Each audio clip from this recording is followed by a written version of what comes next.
These are your weekly announcements. I'm Luke Bobbitt. And I'm Briley Beck. The JHS Drama Department will present The Wizard of Oz on Saturday, December 12th. The show starts at 2 p.m. in the Coulter Auditorium. Admission to get in is $3 for adults, and children 12 and under and seniors are only $1. The Winter Band Concert will be Thursday, December 10 at 7 p.m. The Winter Choir Concert will be Tuesday, December 15th at 7 p.m. as well. Also, the Winter Orchestra Concert will be on Thursday, December 17th at 7 p.m. All of these events will be held in the Coulter Auditorium. All of these events are free and open to the public. And now, here's Dylan Noblet and Ian Bruton with their movie review.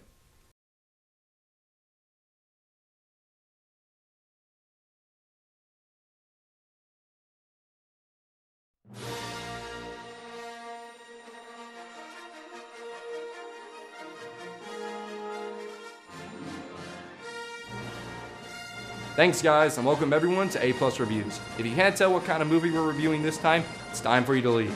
We're just kidding.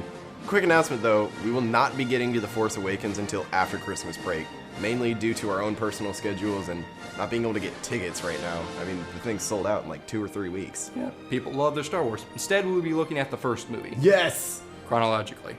We gotta cover that one. That's right, The Phantom Menace. I'll drop a spoiler alert here just in case you haven't seen the prequel films and still wish to see them, because we'll also be talking about parts of them.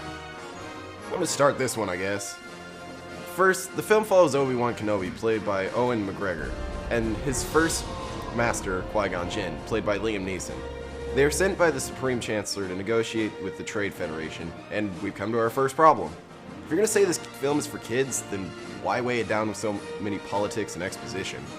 Anyways, the negotiations don't go so well because the Trade Federation are working with the Sith, the wielders of the dark side of the Force. Long, very long story short, they rescue the Princess Amidala from the planet Naboo and land on the desert planet Tatooine. There, they find a boy unusually strong with the Force named Anakin Skywalker, played by Jake Lloyd. So much so that they have to put a number to it. What? Over 60,000. That's apparently stronger than Master Yoda. That completely defeats the purpose of what Luke learned in the original movies.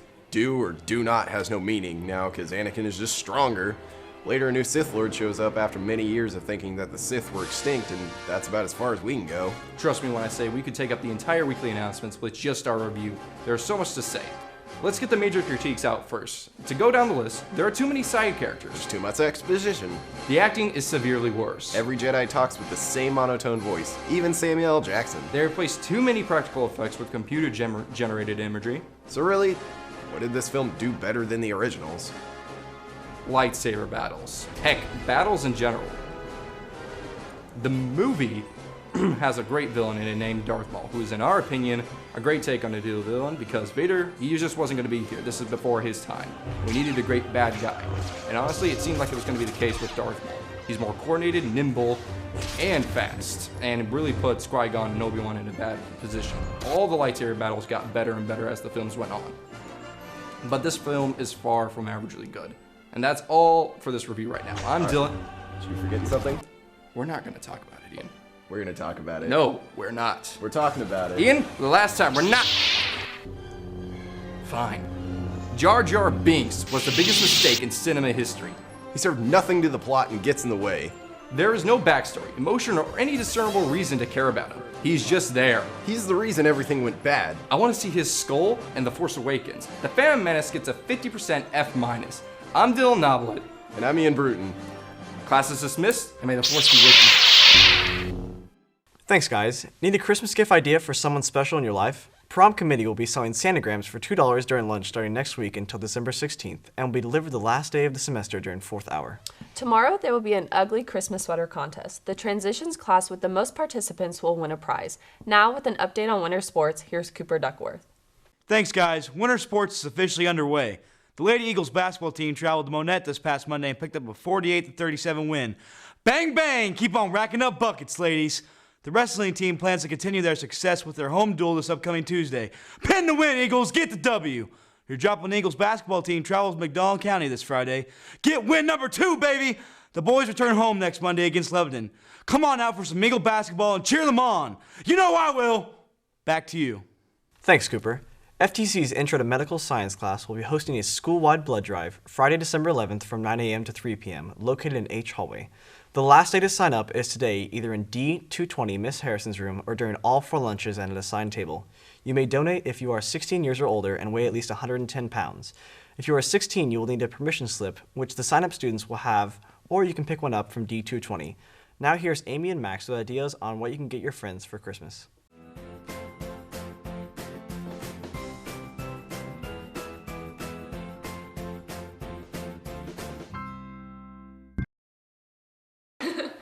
Hello, this is Amy and Max with Life Hacks. Today we're going to be showing you 7 simple gifts that are gender neutral and affordable for the game White Elephant. And we got everything from Target, but you can get things from like Dollar General, Walmart. And everything we bought was $20 and under, so like we said, super affordable. Yeah. So first we're going to start off with toys that we got for kids, because we don't want to leave the kids out. I mean, why not? And I got this little ladder thing. And I got the barrel of monkeys, so if kids are normally super entertained easily, so both of these toys are entertainable and you can play with for a while. Okay. So next off, I have travel size shampoos.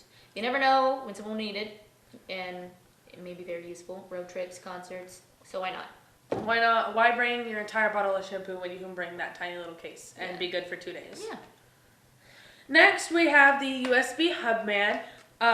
You can plug it into a wall charger, or you can plug it into your computer. In the wall, you can charge 4 devices at once. In the computer, you can also charge 4 devices at once, or you can charge 2, blah, blah, blah, blah, and you can plug in your flash drives, get all your work off of your flash drive, and work while your stuff is charging. It's really convenient, and it's shaped like a little man, so it's super cute. yeah. So next we have a selfie stick to take selfies. This is good for hiking, and I mean everybody kind of has one already, and if you don't, I think it would be good for White Elephant, so someone who doesn't have it has one now. And it was only $5, so it was super affordable. Yeah. Next, we have white chocolate peppermint caramel corn. So you don't necessarily have to get this. You can get any kind of food that is good for gifting, anything that's wrapped and preserved. Or just something random, like, you never know. Right. Whatever you want. We got this because it's peppermint and it's of the season and it's festive. Yeah, so why not? So last off, we have a universal battery charger, which is just a portable charger, which you charge it and then you take it with you to concerts, road trips, and who do you know that doesn't need this? one. Yeah, like when I go to a concert and I'm using my phone, this is what I'm gonna go to. Especially if you're recording videos of the entire time, taking pictures, you're definitely gonna need your phone. Yeah. So, and it was $5, so why not gift this to someone? So like we said, all of this is affordable. The popcorn was like $10, the barrel of monkeys was $3, the USB charger was $5. And then I have portable, $5, selfie stick, $5, shampoos are $5, and the toy for kids was $1. This has been your Life Hacks with Amy And Max with JHD. Thanks, guys. If this is your first time to donate, you will also need a driver's license. If it's your second time donating, you will need a picture ID. On the morning of the blood drive, eat a well-balanced breakfast and be well hydrated, and also have a good night's rest. Donators will be entered into a drawing for door prizes the day of the blood drive. Please help make a difference in your community by giving blood. Some students got the honor of being selected for Missouri Fine Arts Academy. With more, here's Spencer Gibson and Heaven Hudson. Phoebe Burke, Ashley Schneider, and Lauren Weiss. All were accepted into the Missouri Fine Arts Academy. The Missouri Fine Arts Academy, or MFAA, is a 3-week summer residential program for juniors and seniors. Students basically, to be qualified for the Missouri Fine Arts Academy, you have to do different steps for different genres and whichever person. For me, I went in for singing, so I had to videotape 2 different songs, 2 contrasting songs. I did like a song by Adele and then a country song because they're contrasting. And you have to video yourself singing it, and then you have to send it in through email, and then you also have to post it on YouTube. But, and then they choose who they want to teach. Also, you have to write a 500-word essay, and you have to send it in basically describing who you are and why the Missouri Fine Arts Academy would fit you and why you should be put in this program. From singing to creative writing, MFAA offers classes to help each individual further themselves in their particular field or a new one. it's a really great experience to go to, and you'll never get that experience again, and it's like a second family to everybody. I'm still really close friends with everyone who went there, and when I see theme-up places, it gets everyone really excited. And if we have like MOFA shirts and MOFA lanyards that we wear, and if you're wearing that or if you're carrying it around and someone sees you with it, they'll be like, hey, I went to the same academy as that. Like, it's a really great place. And it's hard to like talk about the Missouri Fine Arts Academy without actually crying and feeling the emotion that you feel when you're there, because you feel so loved, you feel like you fit in. It's not like school to where some people slack off. Everyone's there for a reason, and they all want to be there. Thanks, guys. Access Dental will be at JHS the weeks of January 19th through January 29th. The program is available to all grades. Paperwork must be completed and returned to the nurse's office. Dental services will be provided during school hours. Some services include exams, cleans, and fillings. If you're interested or having any questions about these services, stop by the nurse's office. Forms are available and should be returned by January 8th. You might not know that some teachers work outside of school. With more, here's Ian Burton. Mr. Young, a teacher here at JHS, is fluent in more than just English and French. He is also fluent in the language of finance, as he is an accountant for Walmart here in Joplin.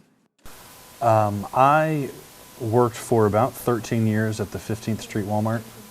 And for the last year and a half, I've been at the neighborhood market on 7th Street. I'm an accountant for Walmart, and I do their accounting work on the weekends. You know, I started working there in 2001 when I was in college, and I've been there ever since. So it's been one of those jobs that, you know, they helped me work through college. And then I just kind of got used to having that supplemental income to, you know, kind of be able to do extra things. So I've just kind of gotten used to it, and I don't know, I've just been there ever since. Well, I started when I was 19 years old. It was the first place, you know, that I really got settled into when I moved here from near St. Louis. And I started out as a cashier at Walmart. And then I kind of moved all around. I did, you know, the typical things that 19-year-olds do at Walmart, from cashiering to service desk and layaway. And then finally, I ended up getting an opportunity to apply for an accounting position. And with accounting at Walmart, you're actually corporate trained, so you don't have to have a CPA or anything like that. But yeah, I've kind of done about everything. My junior year of college, I ended up going into the management training program, and I did that for a period of time, and then I realized that retail was not long-term for me because of the general population. I kind of wanted some space from that. So now, with doing the accounting work, I work in an office, and I'm in charge of the accounts receivable, payable. I do all of tax exemption, and I'm by myself, so I don't have to deal with the general public, so it's not too bad of a gig now. I have my own office, so that's where I work on the weekends. I go in at 5 a.m., I get off at 2 p.m., I work 16 hours. You know, every weekend, I work 7 days a week. Thanks, Ian. Students, over the past several days, you may have found a warning placed on your car. The warning has informed you that you need to purchase a $20 permit from the 11-12 grade office if you wish to continue parking in the lot. The culinary class and Franklin Tech held an event. With more, here's Heaven Hudson.